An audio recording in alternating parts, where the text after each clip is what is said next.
ఎంత నొప్పి అయినా ఏదో చిట్కా చెప్పి చిటికెలోన మాయ చేయగలవు. ధనము కోరనట్టి ధన్వంతరివి నీవు, జన్మ దుఃఖ మార్పు జననివీవు, జన్మ దుఃఖ మార్పు జననివీవు. తెలుగు వంటివి ప్రేక్షక మహాశయులందరికీ సాహిత్యంలో హాస్యం అనే కార్యక్రమంలో 89వ భాగానికి స్వాగతం పలుకుతున్నాం. కవులకి పొగడ్డం బాగా అలవాటని ఒక ఆయన చమత్కార శ్లోకం చెప్పాడు. ఎందుకంటే కవిత్వం బ్రహ్మజ్ఞాన స్థాయి నుంచి ఇంకా భట్టు స్థాయికి దిగిపోయేసరికి ఆ పరిస్థితి వచ్చింది. మామూలుగా భట్రాజు పొగడ్తలకిను ఓ జాతీయం అంటారు కదా, భట్రాజు పొగడ్తలకి, భట్రాజు పొగడ్తలకిను బ్రహ్మజ్ఞానం ఉండే కవిత్వానికి తేడా తెలియని స్థితి వచ్చాక ఈ మాట వచ్చింది. ముఖ్యంగా దక్షిణాంధ్ర నాయకరాజుల కాలంలో రాజుల్లోనే నైతిక విలువలు నశించి వాళ్ళ శృంగార అనుభవాలు వర్ణించమని కవులను కోరడం, దానికోసం ప్రజాధనాన్ని దుర్వినియోగం చేయడం, కవులకి ఆ పేరు మీద బహుమతులు ఇవ్వడం, ఇక వీళ్ళు పోటీ పడి చెబుతూ ఉండడం,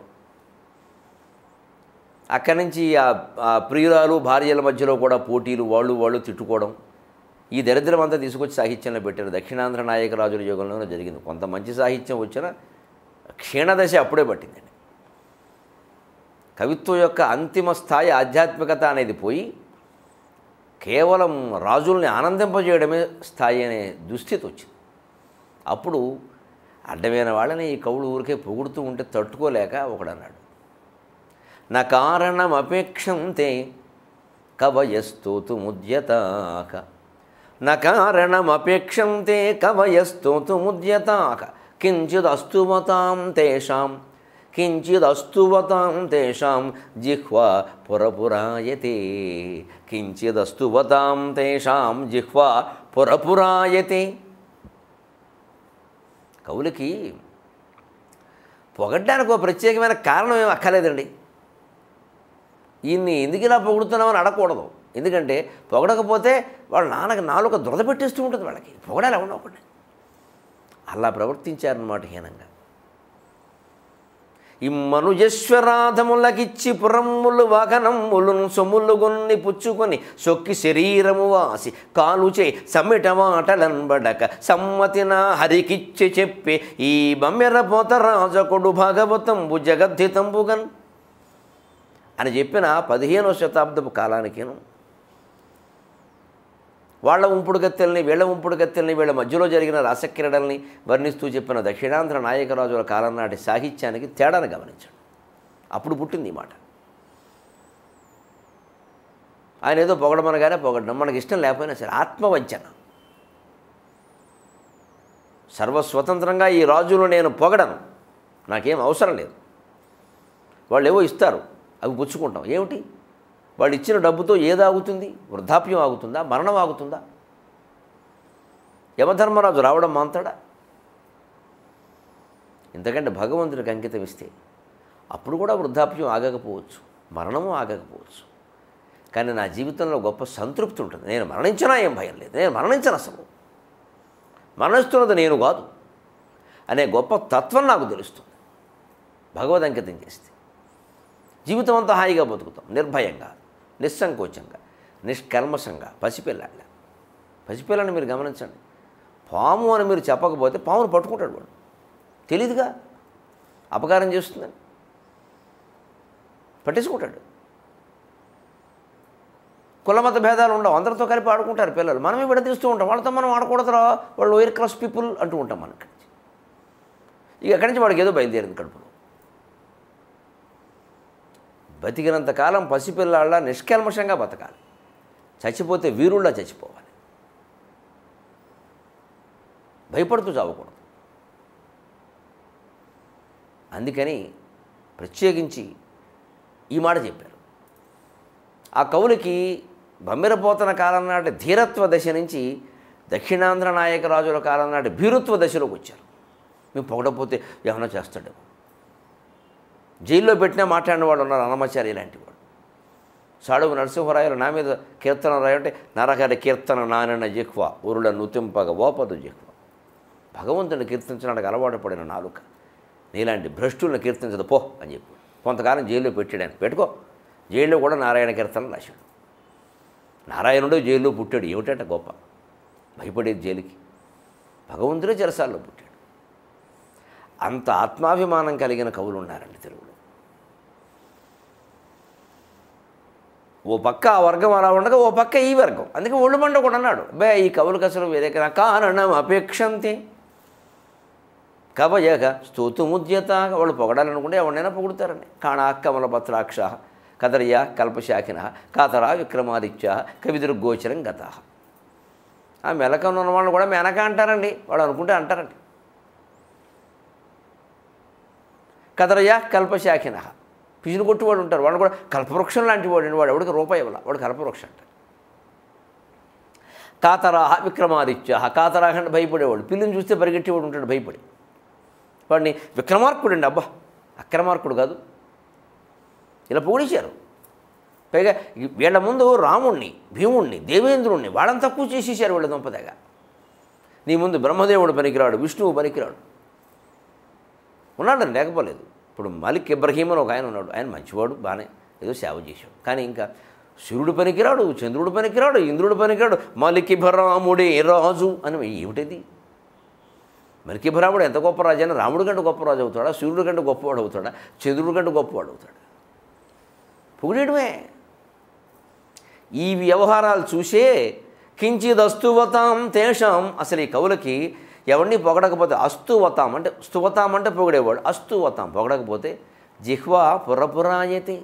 ఆ నాలుక పురపురపురలాడుతూ పీక్కుపోతూ ఉంటుంది వాడికి. ఒక్కోసారి చూడండి, ఇప్పుడు డ్రగ్స్కి అలవాటు పడిన వాడికి సాయంత్రానికి అది పడలేదనుకోండి, అప్పటికి నాలుగు పీకేస్తూ ఉంటుంది వాడికి. మందు అలవాటు పడినవాడు అంతే. నేను మీకు ఎలా తెలుసు అనుకోండి, పత్రికలో వస్తే చదివాను. మందు కొట్టేవాడు అంతే, సాయంత్రం వాడికి 8 అయిపోయేసరికి చేసే పడిపోవాలంతే. ఇంక ఎంత పనిలో ఉన్నాయి వాడు మానేసి వెళ్ళిపోతారు అక్కడికి. నాకు పైగా దానికోసం ఎన్ని అబద్ధాలు చెబుతాడో. మా ఇంటికండి చాలా ఏమి లేదు, ఎవరు రాలా, సీసా వచ్చిందంతే. వెళ్ళిపోవాలి, లేదా పడిపోతాడు మంచం వెంటనే తీసుకోవాలి, మన అన్నం తిని మంచం పడిపోవాలి. అసలు కారణం ఇది. ఎందుకంటే నాలుగు పీకేస్తూ ఉంటుంది, ఆయన ఏం చేయలేడు. ఇంకా ఎంత పెద్ద మనిషి అయినా మనం అని ఉపయోగం వల్ల బాబు వెళ్ళండి నమస్కారం అంతే.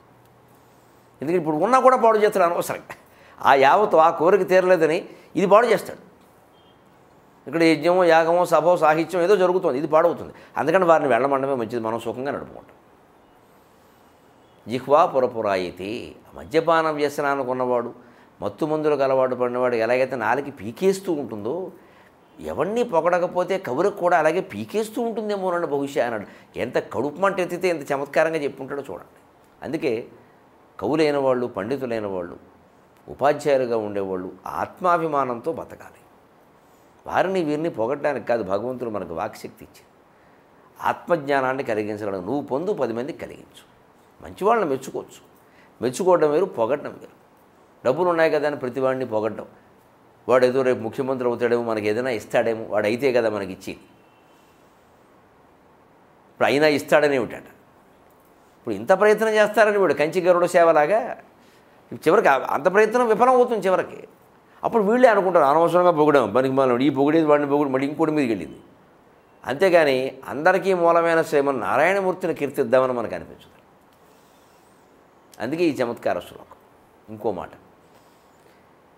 సరే ఇలాగా కొంచెం రాజుని కీర్తించిన వాళ్ళు శ్రీనాథుడు కూడా ఉన్నాడు. అయితే ఆయన మహాకవి, కవి సార్వభౌముడు, ఆయన అపారమైన భగవద్భక్తి కలిగిన వాడు. పైగా ఆయన కీర్తించినటువంటి రాజులు ఎవరు మామూలు వాళ్ళు కాదు, వాళ్ళు ఆయన కీర్తనకు అర్హులైన వాళ్ళు.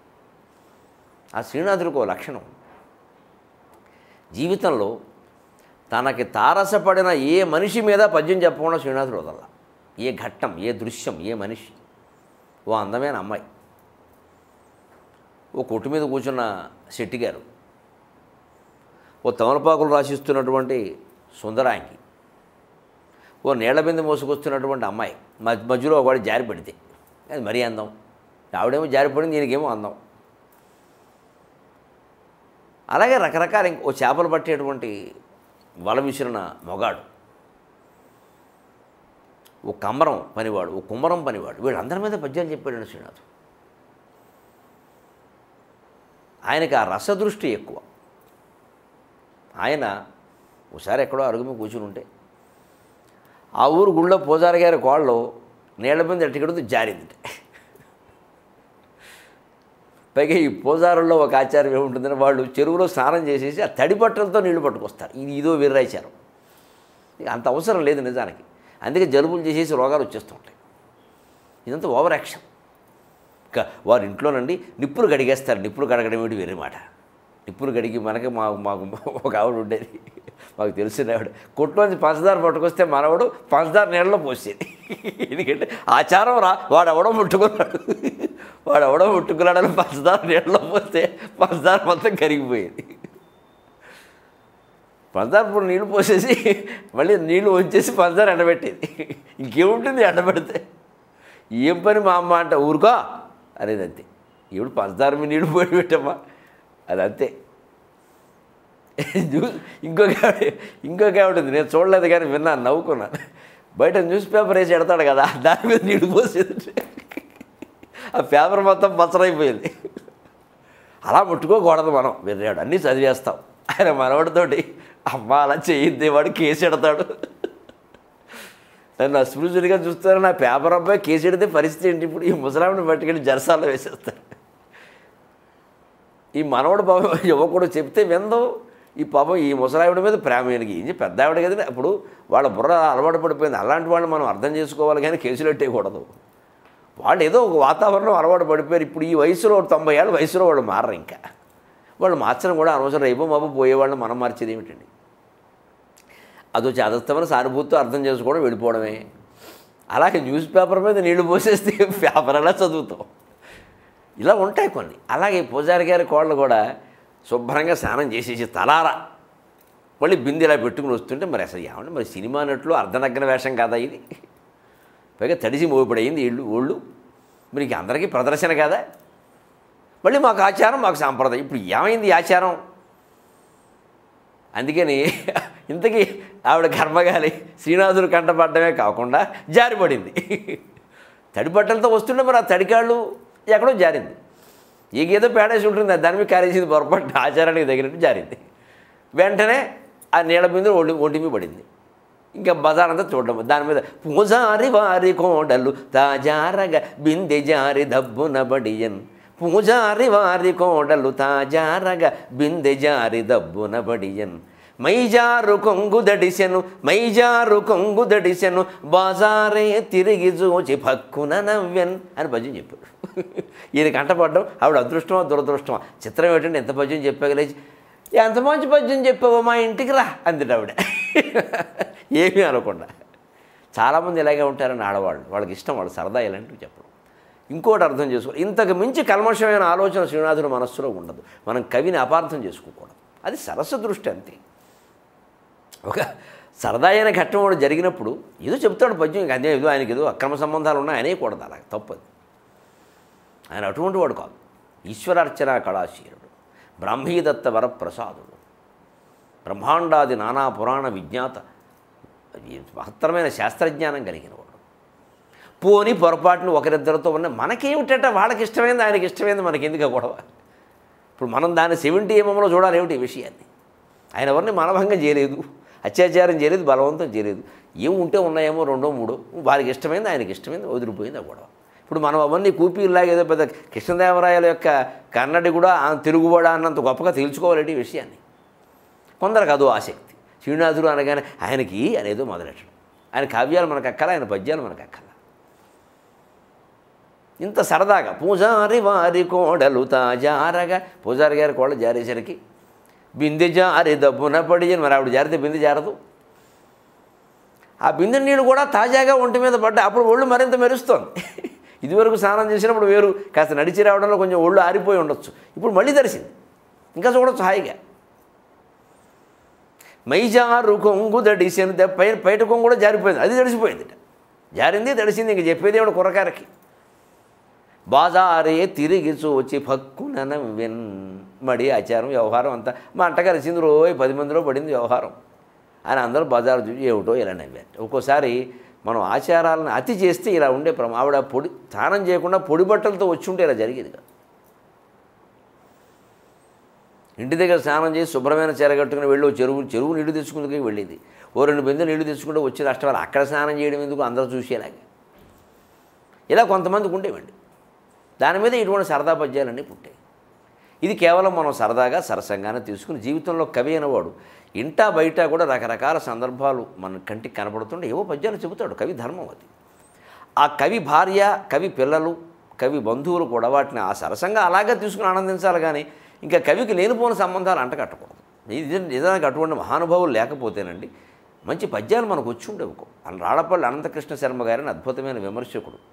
ఇప్పుడు ఇలాంటి పద్యాలు కొన్ని చూసి శ్రీనివాసుని కొంతమంది అన్నారు, ఆయనకి అన్ని అక్రమ సంబంధాలు ఎక్కువ ఉండే, స్త్రీ వ్యామోహం ఏదో అన్నారు. అంటే ఆయన ఒళ్ళు మండి ఓ మాట అన్నాడు. ఆయన కిరాతార్జునీయం రాశాడు హరవిలాసం.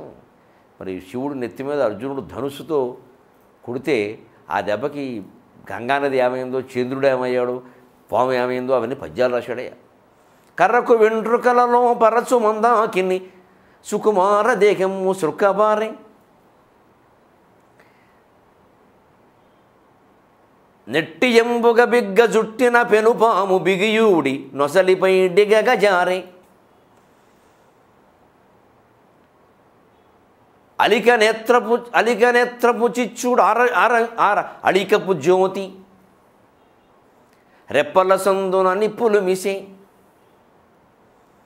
ఇలాగా అద్భుతమైన పద్యం రాసు.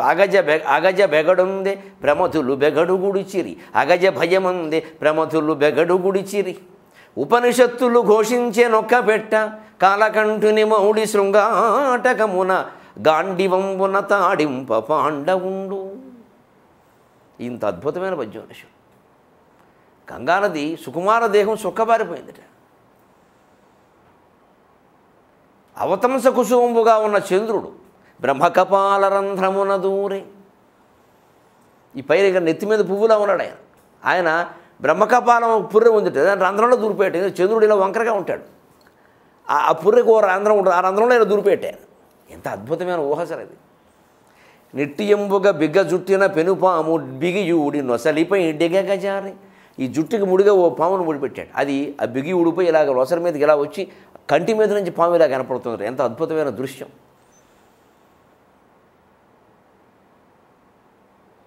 అడికనేత్రపు చిచ్చు, ఆ నుదుటి మీద కన్ను కొంచెం ఆ మాడు మీద పాపం ఇలా తగిలిందేమో దెబ్బ, ఆ దెబ్బకి అదిరి కొంచెం ఇలా కనురెప్పలు ఇచ్చుకునేసరికి రెప్పల సందున నిప్పులు మిసి అడికనేత్రపు తిత్తి ఆరజ్యమానమై రెప్పల సందున నిప్పులు మిసి. ఆ రెప్పల సందులోంచి నిప్పులు ఉమ్మేసినట్టుగా ఉన్నాయి. నిప్పులు ఉమ్మడం ఏమిటండి, ఆ మాట ఏమిటండి అసలు, ఆ అభివ్యక్తి, ఆ ఎక్స్ప్రెషన్. నిప్పులు ఉమ్మేనట్టుగా ఉంది. నిప్పులు ఉమ్మేస్తామా? నీళ్లు ఉమ్మేయడానికి వస్తున్నాం బొగ్గలు పెట్టి. నిప్పులు ఉమ్మేడు అంటే ఈ కంటికి ఉండేటువంటి 2 రెప్పలు 2 పెదవులు అనమాట. ఆ మధ్యలోంచి నిప్పులు మిసినట్టుగా ఉందట. అగజ భయమందే పార్వతీదేవి భయపడింది. ప్రమధులు బెగడు గుడిచిరి, ప్రమధులు కూడా చాలా భయపడ్డారట. కానీ అప్పుడు రాస్తాడు మహాకవిత్వం. ఇంకా ఉపనిషత్తులు ఘోషించనొక్క పెట్ట, శివుని నెత్తి మీద ధనుస్తో కొడితే ఉపనిషత్తులు బాధపడడం ఎందుకంటే పరమేశ్వరుని యొక్క శిరస్సు నుంచే కదా అన్నీ పుట్టే. సహస్ర శీరుష పురుష సహస్రాక్ష సహస్రపాత్ సభూమం విశ్వతో భృత్వా అత్యతిష్ట దశాంగుళం. వేదం చెబుతున్నమాట. ఆయన శిరస్సులోంచి కదా సమస్త వేదాలు, సమస్త సాహిత్యం, సమస్త ఉపనిషత్తులు పుట్టే. దాని మీద ఒక్క దెబ్బ కొడితే అయ్యో ఉపనిషత్తులు మేము ఎక్కడికి వెళ్ళాలి అని ఎడవవా అని ఆ ఊహ వచ్చినందుకు శ్రీనాథుడికి కాళ్ళు ఎన్నిసార్లు పాలతో కడిగితే ఈ జాతి రుణం తీర్చుకోగలుగుతుంది. అందుకని అనంతకృష్ణ శర్మ గారు అన్నాడు, ఇగో ఈ స్త్రీనాథుడు స్త్రీ వ్యసనం ఉంది అనేవాడిని నేను ఒకటి అడుగుతాను, ఎవరన్నా స్త్రీ వ్యసనం ఉన్నవాడిని ఒకటి చూపించండి, వాడికి ఎంతమంది స్త్రీలు కావాలో నేను ఏర్పాటు చేస్తాను, నేను వాళ్ళతో మాట్లాడి ఏమైనా డబ్బులు ఖర్చు అయితే కూడా చందాలు వసూలు చేసి నేను ఇస్తాను, ఇటువంటి పద్యం కూడా రాయమని అన్నారు.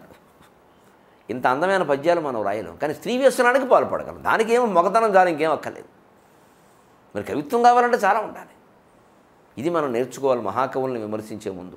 సరదా పద్యాన్ని సరదాగా తీసుకోవాలి తప్ప దాన్ని బట్టి వారి జీవితాన్ని మొత్తం అంచనా వేసేయకూడదు. చివరిగా ఒక్క మాట, సరదాకు ఒక మాట అడిగారు అవధానంలో, ఏమంటే సన్యాసికి సన్నాసికి తేడా ఏమిటండి అని అడిగారు. యావత్తు తేడాయే అన్నాం. ఎందుకంటే భాషా ప్రకారం సన్యాసి నా కింద నా ఒత్తు, దాని కింద యావత్తు కూడా ఉంటుంది. ఎందుకంటే సమ్యక్ న్యాసం సన్యాసం.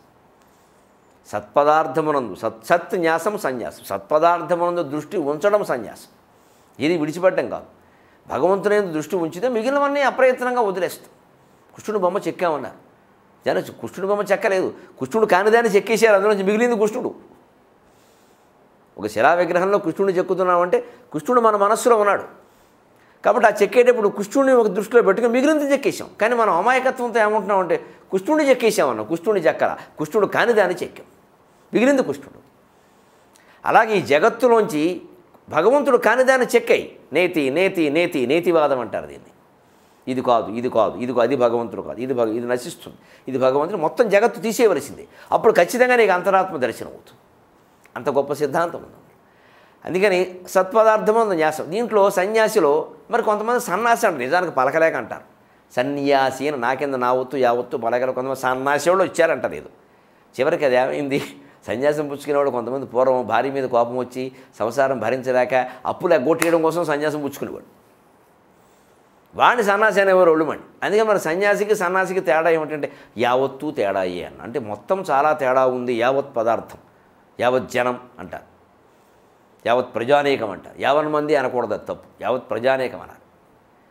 ఆ యావత్తు తేడా ఉంది. దాంతోపాటుగా యావత్తు కూడా తేడాయేగా. సన్యాసిలో నాకింద నా వత్తు ఉంది, యావత్తు లేదు అని ఒక అర్థం. నిజానికి సరైనటువంటి మాట ఏమిటంటే, నిజాన్ని చెప్పాలంటే సరదాగా చెప్పింది, అందరినీ విడిచిపెట్టినవాడు సన్యాసి, అందరూ విడిచిపెట్టినవాడు సన్యాసి. నాకు అక్కర్లేదు మీరెవరు, మీరు లేకుండా నేను ఉండగలను ఏకాంతంగా. యస్వాత్మరతిరేవ స్యాత్ ఆత్మతృప్తశ్చ మానవ అని ఉన్నవాడు సన్యాసి.